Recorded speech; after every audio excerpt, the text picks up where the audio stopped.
Right. We're at Newbridge Park and Ride.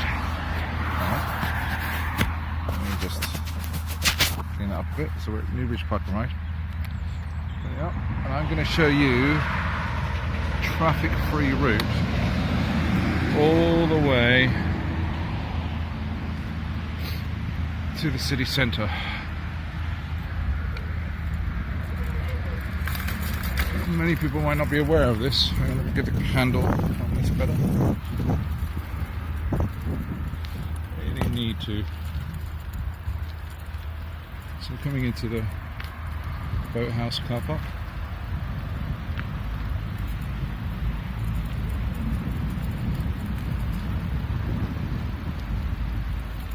I think this needs signposting. This is really good.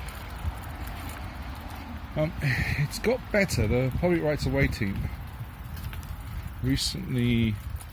Let's go through this bit. This is the only bit that's a little bit low. Go through. This part of the path is still a mud bath, so I think it could do with being fixed. There's a little bridge coming up here that could be doing with some maintenance.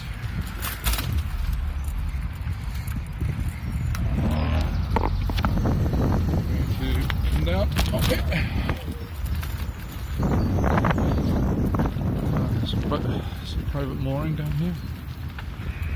Now this looks nice because it's not wet raining, but this is actually quite horrible when it's wet. It's quite muddy. But I don't know why this section wasn't done. You get to here, and it might be because it's private, and you suddenly get. This is the new surface they put down. Slight problem with this surface is, other than it being absolutely fantastic, and it's made a really big difference, and the council has to be congratulated for it, there aren't enough passing points. If you have two people in wheelchairs meeting each other, there's a lot of the way down, sight lines, there aren't many passing points, and in fact, a lot of times if you look, there's a bit of a 2-inch, 3-inch, potentially 2-inch drop. Actually, in this case, about 3-inch drop off the path. Theoretically, you could tip into the water, but there could be a few more wider passing points. Hey, that's a good place. Hey. Hey there. Hello again. Right, so that was quite a narrow interaction. I had to pass that dog quite closely, but there are. Looking ahead, I mean, there's meters and hundreds of meters where now I'm looking down, I can't see the end of it, and I wouldn't be able to pass if there are two wheelchairs past each other. And of course the path isn't as wide as it could be. They dug out, they created a 1 meter wide path, but it's so much better than what was here before.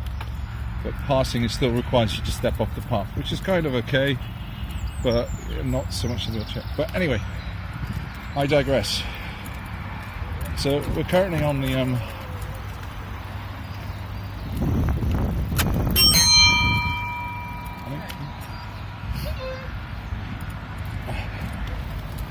right.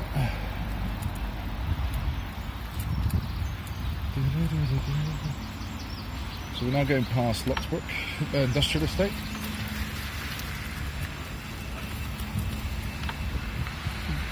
That's Roadhawk coming up. He used to work there. Well, contractor there, but in his previous life.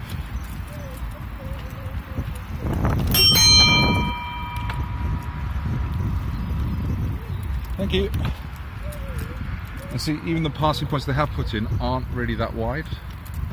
They need to be about 2 meters wide, so they probably should have dug out the embankment a little bit to create these little bubbles. I'll probably go back to the council and suggest that we create a proper connection to Newbridge Park and Ride, because this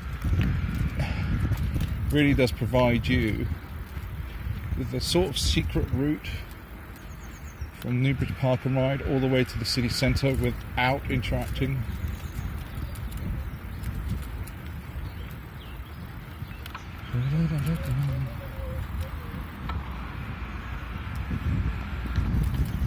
Yep, don't see how two bikes could pass each other on this, which is slightly annoying. And you can see how wide it was. This is kind of the heavier, more used parts, and you can see how wide it is. Beautiful views.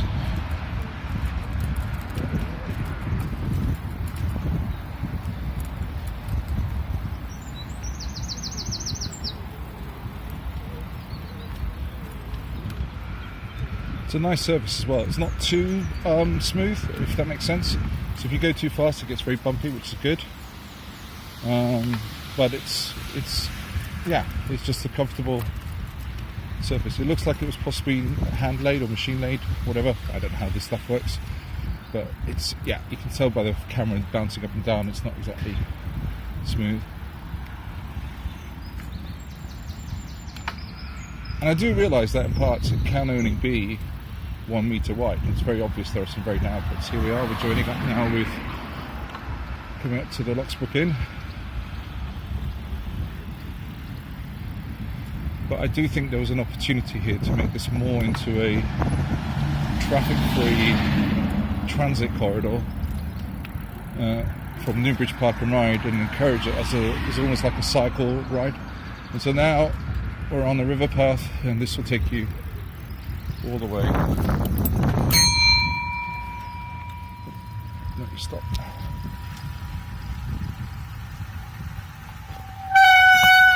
And there we are. Fantastic.